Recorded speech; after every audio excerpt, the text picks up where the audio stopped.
अस्सलाम वालेकुम मेरे दोस्तों, सजनों और बेलियों। मैं हूँ इजहार अहमद और वेलकम करता हूँ आपको किचन गार्डनिंग चैनल पर। और साथ में उम्मीद भी रखता हूँ कि आप सब लोग खैरियत से होंगे, फिटफाट होंगे, अच्छे से कामों में खूब अच्छे से बिजी होंगे। तो दोस्तों, आज का मेरा टॉपिक बहुत ही खूबसूरत पौधे के बारे में होगा, जिसका नाम है चांदनी प्लांट। ये वाइट वाइट फूलों वाला पौधा कितना ही प्यारा लगता है। मैंने फेसबुक में रिसेंटली कुछ दिन पहले पोस्ट किया कि ज़रा इसका नाम तो बताओ कि कौन कौन इसका नाम जानता है। हर किसी ने अपने ही हिसाब से इसका नाम बताया। किसी ने इसको मिर्ची का प्लांट बोला, मतलब ग्रीन चिल्ली का प्लांट बोला, किसी ने इसको रात की रानी बोला, किसी ने इसको दोपहर का राजा बोला, और किसी ने जैस्मिन बोला, और पता नहीं क्या क्या नाम बताते रहे। बहुत से लोग रॉन्ग थे और कुछ का आंसर बिल्कुल ठीक था। मतलब चांदनी प्लांट, ये चांदनी प्लांट है। ये रात के टाइम बहुत ही खूबसूरत फूल खिल जाते हैं इसके। दिन टाइम भी खिलते हैं, लेकिन ये दिन के टाइम जल्दी मुरझा जाते हैं, बंद होना शुरू हो जाते हैं। लेकिन जैसे ही रात आती है, चांदनी रातों को इसकी फ्लावरिंग बहुत ज़बरदस्त होती है। ये गुच्छों में फूल लगते हैं, आप देख सकते हैं कितने ज़्यादा इसको बर्ड भी लगे हुए हैं। और रात को ये जब खिल जाते हैं तो बहुत खूबसूरत दिखते हैं, अगर उसके करीब में लाइट लगी हो तो ये इसमें चांदनी प्लांट दो तीन किस्म के होते हैं, काफ़ी इनकी स्पीशीज़ है। लेकिन जो मैंने चूज़ की है ये बोनी है, मतलब छोटे साइज़ का ट्री बनता है इसका। बोनसाई भी आप बना सकते हैं इसको। ये छोटे पॉट में लगा हुआ बहुत खूबसूरत लगता है। ये श्रबी प्लांट है, मतलब ये ट्रंक लेवल से ही, ट्रंक एरिया से ही काफ़ी हद तक ब्रांचेस निकालता है। आप देख सकते हैं कितनी ब्रांचेस इसकी निकल रही हैं, रूट लेवल से, ट्रंक लेवल से ही। तो ये बहुत इजी टू ग्रो है। ये स्टेम कटिंग से भी इसको ग्रो किया जा सकता है, मतलब इसकी कटिंग्स लगाई जा सकती है। और फिलहाल तो सर्दी का मौसम शुरू होने वाला है, तो अभी कटिंग्स लगाने का सीज़न नहीं है। इसकी हाइट करीब करीब 4 से 5 फीट बढ़ सकती है। और जो दूसरा चांदनी प्लांट होता है उसके पत्तों का साइज़ बड़ा होता है, इसके पत्तों का साइज़ काफ़ी छोटा है और मिर्चों जैसा लगता है, जैसे मिर्ची का पौधा होता है कुछ इस तरह का लगता है। इससे बड़े वाला जो प्लांट होता है वो भी चांदनी प्लांट ही होता है। उसके पत्ते बड़े होते हैं और उसके फूलों का साइज़ भी कुछ बड़ा होता है। और वो 7 से 8 फुट तक एक पेड़ बन जाता है, मतलब ट्री बन जाता है, मतलब लार्ज साइज़ का बन जाता है। लेकिन ये बोना है, ये छोटे साइज़ में ही रहता है, लेकिन इतनी हमें ज़रूरत नहीं पड़ती। अगर हम पॉट में इसको लगा के रखते हैं तो काफ़ी देर तक चलता भी रहेगा और काफ़ी शेप भी अच्छी मिलेगी, ऐसे लगेगा जैसे दरख्त है ये। इसकी ब्रांचेस बहुत जल्द खुद ब खुद ही कर्व लेना शुरू हो जाती है, कोई बेंड लेती हैं, कोई कर्व लेती हैं। आप देख सकते हैं ये वाली ब्रांचेस दो नीचे से बेंड लेकर ऊपर वाली साइड पर जा रही है, तो काफ़ी ओल्ड इंप्रेशन भी पड़ेगा अगर ये थिक हो गई, मतलब मोटी हो गई।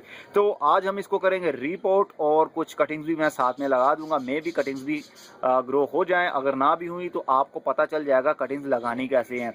ओके दोस्तों, स्टे विद मी। मैं गमला चूज़ कर लेता हूँ, देन आपके साथ शेयर करता हूँ। मैंने ये वाला पोर्ट चूज़ किया है, ये बड़ा पोर्ट है और इसका डायामीटर भी इसके निस्बत बड़ा है ये वाला, तो इसके अंदर अच्छे से ग्रोथ भी चलती रहेगी। मैं मिट्टी भरता हूँ, देन आपके साथ शेयर करता हूँ। ओके, तो अब टाइम है मिट्टी भरने का। पहले अब ये देख लीजिए कि बॉटम पर, पॉट के बॉटम पर होल होना बहुत ज़रूरी है, ड्रेनेज होल। ये काफ़ी बड़ा है, इसलिए इसको कुछ कवर करूँगा मैं। मेरे पास अभी कोई पत्थर का पीस नहीं है, इसलिए मैं ये थर्मोकोल का मेरे पास पीस है, थर्मोकोल का ग्लास था डिस्पोजेबल, तो वही मैं यूज़ कर लेता हूँ। कुछ इस एरिया पे रख के पूरा होल हम कवर नहीं करेंगे इससे, नहीं तो ये जाम भी हो जाएगा। तो सबसे पहले थोड़ी सी हम मिट्टी भरेंगे इसके अंदर। ओके, थोड़ी सी और डालता हूँ।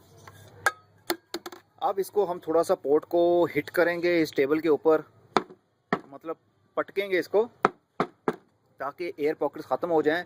और पहले इसकी बेडिंग करेंगे। ये जो मिट्टी मैंने यूज़ की है, इसको अच्छी तरह से फिंगर से आप पुश कर लीजिए, इसको बिल्कुल आप हार्ड बना दीजिए, एक बेड बना दीजिए।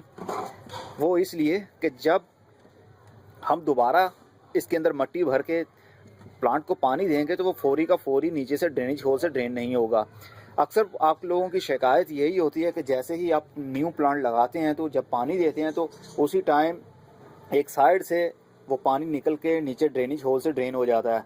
पौधे की नीड भी पूरी नहीं हो पाती, पानी की रिक्वायरमेंट पूरी नहीं हो पाती, और आपका फर्श भी गंदा हो जाता है। तो सबसे बेहतरीन तरीका यही होता है, पहले बेडिंग कीजिए, थोड़ी सी मिट्टी डाल के उसको हार्ड कर दीजिए, और उसके बाद आप उसके ऊपर मिट्टी डाल के प्लांट लगा सकते हैं। इससे फौरी पानी ड्रेन नहीं होगा, तो आपके पौधे की रूट्स भी उसकी नीड भी पूरी हो जाया करेगी। ओके, अब हम इसको साइड पर रखते हैं और इसको पोट से बाहर निकालते हैं। रूट बाउल को, इस पौधे को, इसको निकालने का बहुत आसान तरीका होता है। वो आपके साथ आज मैं शेयर करता हूँ। ये टेबल की जो कोना है, एजिस एरिया पर हम इस पोर्ट को पटकेंगे, कुछ इस एंगल में हम इसको हाथ रखेंगे ट्रंक लेवल पर और इसको उल्टा देंगे। देन ये वाला एरिया जो है पोर्ट का, ये वाला एरिया हम इसके साथ हिट करेंगे तो बहुत आराम से ये निकल आएगा। ये देख सकते हैं आप, बहुत आराम से निकल आया हो, ज़बरदस्त। इसकी तो ग्रोथ भी बहुत अच्छी चल रही है। इस पोर्ट को मैं एक साइड पर रखता हूँ। ओके, अब ये देखिए कैसी इसकी ज़बरदस्त ग्रोथ चल रही थी। इसका रूट बॉल तो ज़रा देखिए, ऐसे लगता है जैसे धागे हों, वाइट से खूबसूरत से धागे हैं वाइट कलर के। तो इसका मतलब ये होगा कि इसकी ग्रोथ बहुत अच्छी चल रही है और ये रूट बाउंडिंग भी हो रही थी। अब इसका टाइम है बहुत इजी, आपके साथ मैं शेयर करना चाहता हूं। पहले मैं रूट बॉल को पहले सारा विजिबल करता था, रूट्स आपके साथ मैं शेयर करता था, दिखाता था आपको, देन मैं उसकी कटिंग करता था। लेकिन अब बहुत आसान तरीका मैं आपके साथ शेयर करता हूं। जस्ट इसकी 80% रूट काट दीजिए और 20% रूट्स रहने दीजिए और इसको हम दोबारा किसी और पॉट में शिफ्ट भी कर देंगे। तो रूट्स काटने के लिए मैं ये छुरा यूज़ करने वाला हूँ। ये मेरे पास टूल मैंने इसीलिए रखा हुआ है, इनकी पौधों का जो रूट बॉल है उसको काटने के लिए। अब हम सबसे पहले एजिस एरिया भी काटेंगे। कुछ आपको दिखा, ये स्लाइस सन उतर गया और ये देखिए अंदर से मिट्टी विजिबल हो गई। और इसी तरह चारों साइडों पर आपने कर देना है, मतलब एक छोटा सा बाउल बना देना है आपने। आप देख सकते हैं बहुत आराम से ऐसे आप कर सकते हैं और घबराइएगा नहीं रूट्स अगर कट रही हैं। आप देख सकते हैं जो मैं कर रहा होता हूँ आप भी वैसा किया करें तो आपको अच्छा रिजल्ट मिलेगा। गार्डनिंग करते वक्त डरा मत करें, अगर आप डर गए तो आपके पौधे मर गए। ओके, अब यहाँ से हम काट देंगे इसको, बट बी केयरफुली कि आपका हाथ इसके नीचे नहीं होना चाहिए, फिंगर्स आपकी इसके नीचे नहीं होनी चाहिए, नहीं तो कट भी सकती हैं, जो कि मैं नहीं चाहता और मुझे अच्छा भी नहीं लगेगा। इसलिए बी केयरफुली काम कीजिएगा। ओके, अब ये देख सकते हैं आप कैसा इसका छोटा सा रूट बॉल बन गया है। अब आपके माइंड में ये भी आ रहा होगा कि अब इसको अगर हम रीपोर्ट कर देते हैं तो इसकी रूट्स तो हमने काफ़ी हद तक काट दी हैं, तो क्या अब ऊपर वाली ग्रोथ भी कम हो जाएगी? हाँ जी हाँ, मैं जानता हूँ आप लोगों के माइंड में यही सवाल आ रहा होगा, लेकिन आप गलत सोच रहे हैं। बोनसाई के लिए और एक पॉट में परमानेंट, एक पॉट में ही आपने पौधा उसको लगाए रखना है लाइफ टाइम के लिए, तो उसकी रूट्स टाइम टू टाइम आपको काटनी पड़ेगी। उसको बोलते हैं रूट प्रूनिंग करना। रूट प्रूनिंग करते रहेंगे देन आपके जो ऊपर वाली ग्रोथ है वो ज़्यादा बढ़ती रहेगी, थिकनेस भी आएगी, उसमें पौधे का साइज़ भी इंक्रीज़ होगा, ब्रांचेस भी न्यू निकलेंगी। लेकिन ये मत समझिएगा रूट्स हमने काट दी हैं काफ़ी और ऊपर से ब्रांचेस भी कम हो जाएंगी, ऐसा नहीं होता। ये एक रूल है बोनसाई बनाने का, काटते रहो बढ़ता रहेगा, काटते रहो बढ़ता रहेगा। तो अगर आपने ज़मीन में लगाना हो, ज़मीन में से निकाल कर रीपोर्ट करने की ज़रूरत ही नहीं पड़ती, वो तो ज़मीन में काफ़ी हद तक स्पेस होती है। रीपोर्ट हमेशा हम पॉट में ही करते हैं क्योंकि पॉट में ज़्यादा ज़रूरत पड़ती है। रूट जब बाउंडिंग हो जाती है, जैसे अभी मैंने आपको दिखाई थी इसकी रूट्स बाउंड हो गई थी, तो ऐसी जो कंडीशन होती है इसमें हमको रीपोर्ट करना ज़रूरी हो जाता है। अगर हम रीपोर्ट इसको नहीं करते तो इसकी जब ये रूट्स न्यू डेवलप होती लेकिन उसको स्पेस नहीं मिल पाती, न्यू जगह नहीं मिल पाती अपनी जर्मिनेशन बढ़ाने के लिए, देन रूट्स बाउंड हो जाती इसी पॉट के अंदर, देन वो मुरझाना शुरू हो जाता, ऊपर से पत्ते येलो होकर गिरना शुरू हो जाते और इसकी ग्रोथ रुक जाती। इसलिए रीपोर्ट करना बहुत ज़रूरी होता है। ओके, अब हम इस पॉट के अंदर दोबारा से इसको रखेंगे, ये न्यू पॉट के अंदर। तो ये मैं चाहता हूँ ये काफ़ी अंदर हो गया। अब थोड़ा सा इसको मिट्टी और डालूँगा मैं।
ओके दोस्तों, ये कंप्लीट हो गया। अब टाइम है इसको पानी देने का, लेकिन पानी देने से पहले मैं कटिंग्स लगाना चाहता हूँ। इसकी कटिंग्स काट लेता हूँ और साथ में कुछ प्रूनिंग भी कर देता हूँ। उसके लिए मैंने चूज़ किया है ये डिस्पोजेबल कप। ये थर्मोपोल का कप है। थर्मोपोल का कप आप यूज़ करें या आप कोई भी प्लास्टिक या पोट यूज़ कर सकते हैं जो ट्रांसपेरेंट हो। ओके, तो अब इसके नीचे हम ड्रेनेज होल करेंगे सबसे पहले।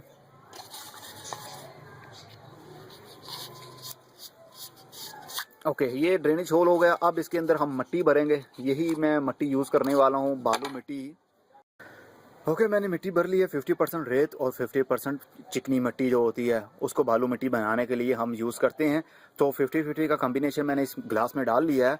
अभी मैंने इसको पुश नहीं किया है, ये जस्ट मैंने इसको भरा है। अब इसके अंदर हम कटिंग्स लगाएंगे। तो कटिंग्स के लिए आप चूज़ कर सकते हैं कोई सी भी ब्रांच, चाहे आप थिक ब्रांच चूज़ करें या आप यंगर शूट यूज़ करें। जो ये देख रहे हैं ये यंगर शूट है, मतलब ग्रीन है। ये सॉफ्ट वुड, इसको कटिंग बोलेंगे, सॉफ्ट वुड स्टेम। तो स्टेम कटिंग के थ्रू ये बहुत जल्दी ग्रो हो जाता है। लेकिन अभी सीज़न काफ़ी ऑफ है। अक्टूबर का अब एंड हो गया है। मैं भी जब तक वीडियो अपलोड करूंगा नवंबर का महीना स्टार्ट हो गया होगा। फिर भी मैं ट्राई करता रहता हूं और मुझे उम्मीद है और भरोसा भी है कि ये ग्रो हो जाएगा। अब आप कटिंग के लिए ये देखें, पहले तो इसको शेप दें, देन उसके बाद आप कटिंग करें। मतलब कि आपको पता होना चाहिए कौन सा हमने छोड़ना है और कौन सा काटना है। पहले अच्छी तरह से सोचिए, देन उसको काटिए। मेरे आइडिया से ये वाला अच्छा रहेगा। ये काट देता हूँ। अब ये कटिंग हो गई एक, इसको हम साइड पर रखते हैं और ये भी काट देते हैं क्योंकि ये काफ़ी बॉटम से ये ग्रो हो रही है, इसलिए इसको भी काट देते हैं। और ये भी आई थिंक ये वाली, हाँ, ये वाली भी काट देते हैं। आप गौर कर रहे होंगे कि मैं बिल्कुल सॉफ्ट वाली चूज़ कर रहा हूँ जो कि जिसके अंदर काफ़ी हद तक मॉइस्चर मौजूद होता है। अगर आप वुडी स्टेम यूज़ करेंगे जिसके अंदर लकड़ी ज़्यादा होगी और ग्रीनरी बहुत कम होगी, उसका चांस कम होगा क्योंकि अब मौसम ऑफ हो गया है, ये कटिंग्स का मौसम नहीं है। तो ग्रीन वाली अगर चूज़ करते हैं आप तो इसके अंदर काफ़ी हद तक मॉइस्चर स्टोर है, तो मे भी कि इसकी जो शूटिंग है वो जल्दी स्टार्ट हो जाए। तो इसको भी मैं काट देता हूँ कुछ इस लेवल से। ये थोड़ी थोड़ी सी वुडी है लेकिन अभी भी ग्रीन है। ओके, अब इसको हम पानी देते हैं अच्छी तरह से, देन कटिंग लगाते हैं। ओके, आप इसको अच्छी तरह से पानी दें और इतना पानी दें कि ये नीचे से बॉटम से ड्रेन होना शुरू हो जाए। अगर बॉटम से ड्रेन नहीं भी होता, लेकिन आपको इतना आइडिया हो जाना चाहिए कि पॉट की पूरी मिट्टी गीली हो गई है या नहीं, क्योंकि हमने न्यू प्लांट इसके अंदर शिफ्ट किया है। अभी ये पॉट भी क्ले का है, मतलब नया पॉट है। अभी इसकी भी रिक्वायरमेंट होगी, कब पानी को ये सक करेगा, अपने अंदर स्टोर करेगा। और हम 3 से 4 बार इसको पानी देंगे मिट्टी में, देन ये इसकी नीड पूरी हो जाएगी। और इसको आप धूप में रखेंगे तो ज़्यादा फ्लावरिंग करेगा। ये गर्मी के सीज़न का बादशाह है। मतलब कि गर्मी के सीज़न में इसको ज़्यादा फ्लावरिंग होती है और रातों में ज़्यादा फूल खिलते हैं, इसलिए इसका नाम चांदनी प्लांट है। और अगर सर्दी का सीज़न अब स्टार्ट होने वाला है, सर्दी के सीज़न में इसके पत्ते झड़ जाएंगे, इसकी टहनियाँ बाकी बचेंगी, फ्लावरिंग रुक जाएगी, इसकी ग्रोथ रुक जाएगी, क्योंकि ये गर्मी के सीज़न का, समर सीज़न का प्लांट है। तो गर्मी के सीज़न में ये अच्छी तरह से फलता भी है और सर्वाइव भी करता रहता है। तो सर्दी के सीज़न में इसकी ग्रोथ रुक जाएगी, आप घबराइएगा नहीं, इसको ओवर वाटरिंग मत कीजिएगा। मतलब कि सर्दी के सीज़न में जब धुंध पड़ रही होती है तो इसके पत्ते डिफोलिएट हो जाएंगे, खुद ब खुद झड़ जाएंगे, पीले हो जाएंगे। तो आप परेशान मत होइएगा और उस टाइम, उस स्टेज पर आप ज़्यादा इसको पानी भी मत दीजिएगा। जब इसका ऊपर वाला सरफेस एरिया आपको ड्राई फील हो, देन आप उसको पानी ऑफर कर सकते हैं, अदरवाइज आपको पानी देने की ज़रूरत नहीं है। ओके, अब इसको हम रखते हैं साइड पर। काफ़ी वेट हो गया इसका। अब आते हैं कटिंग्स की तरफ। तो कटिंग्स लगाने के लिए बहुत आसान तरीका वो ये है कि आप ये देख सकते हैं, इसके जो आप सबसे पहले लीव्स डिफोलिएट करें। ये देख सकते हैं पत्तों के अंदर होल्स भी हो रहे हैं। बेसिकली बग्स ने अटैक किया होगा जब मैं नर्सरी से लेकर आया। तो जब भी आप कोई प्लांट लेकर आएँ तो उसके पत्ते पहले बिशोर आपको चेक कर लेने चाहिए कि उनके पत्तों में होल्स ना हो या कोई डिजीज़ ना लगी हो या फंगस ना लगा हो। अगर लगा भी हो तो कोई घबराने की ज़रूरत नहीं है, आप होममेड पेस्टिसाइड यूज़ कर सकते हैं। मेरी वीडियोज़ ऑलरेडी उस पर काफ़ी हद तक मौजूद हैं, तो इससे आपके जो प्लांट के पत्ते हैं वो ठीक हो जाएंगे। ओके, अब मैंने कटिंग लगाने के लिए इसके जो लीव्स हैं उसको हाफ कट कर दिया है, मतलब अब ये पत्ते मर गए हैं। तो अब ये रिक्वायर नहीं करेंगे, इस स्टेम को फोर्स नहीं करेंगे, हमको खुराक दो, हमको रोटी दो, हमें पानी दो। तो इसलिए ये अब फ्री हो गई है स्टेम पत्ते काटने की वजह से। अब हम इसको एज इट इज़ दबा देंगे मिट्टी के अंदर। अभी पत्ते और काटने पड़ेंगे। और जो एरिया मिट्टी के अंदर जाना है तो आपको श्योर होना चाहिए कि वो मिट्टी के साथ कोई पत्ता उसका टच ना हो, इसलिए स्टेम का जो पत्तों वाला एरिया है उसको आप रिमूव कर दीजिए, पत्तों को रिमूव कर दीजिए। ओके, कुछ इस तरह से हो गया। अभी ये और नीचे दब जाएगा जब मैं इसको पटकूँगा। तो इसी तरह से सब पत्तों को हाफ कट कर दीजिए और इसी तरह से लगाते चले जाइए। मेरे पास 4 कटिंग्स हैं।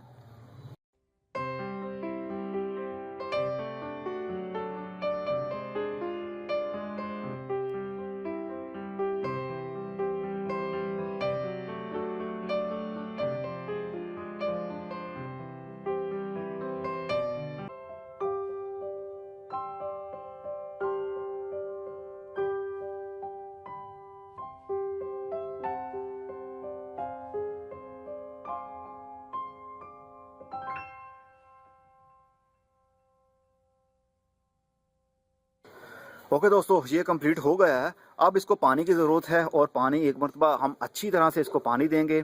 अब इसको हम रखेंगे शेड के अंदर, मतलब जहाँ पर डायरेक्ट धूप ना आती हो। इनडायरेक्ट धूप मिल जाए तो काफ़ी है, लेकिन डायरेक्ट धूप नहीं आनी चाहिए क्योंकि इसकी रूट्स नहीं है, अभी ये कटिंग्स है। तो अगर इसको डायरेक्ट धूप मिलना शुरू हो गई तो इसके अंदर जो मॉइस्चर है, स्टेम के अंदर जो पानी है, वाटर है, वो ड्राई हो जाएगा। देन इसकी जर्मिनेशन स्टार्ट नहीं हो पाएगी, इसकी शूटिंग स्टार्ट नहीं हो पाएगी। इसलिए इसको आप शेड के अंदर रखिए और इसको टाइम टू टाइम, क्योंकि सीज़न ऑफ है, अब हवा में ह्यूमिडिटी नहीं है, इसलिए टाइम टू टाइम आप शावर से इसके ऊपर पानी का शावर करते रहेंगे। दिन में 3 से 4 मरतबा बारीक शावर करते रहेंगे, देन इसकी ग्रोथ स्टार्ट हो ही जाएगी। मुझे उम्मीद है, पूरा भरोसा है। वेल, अब देखते हैं कि कब तक इसकी शूटिंग भी स्टार्ट होती है या नहीं।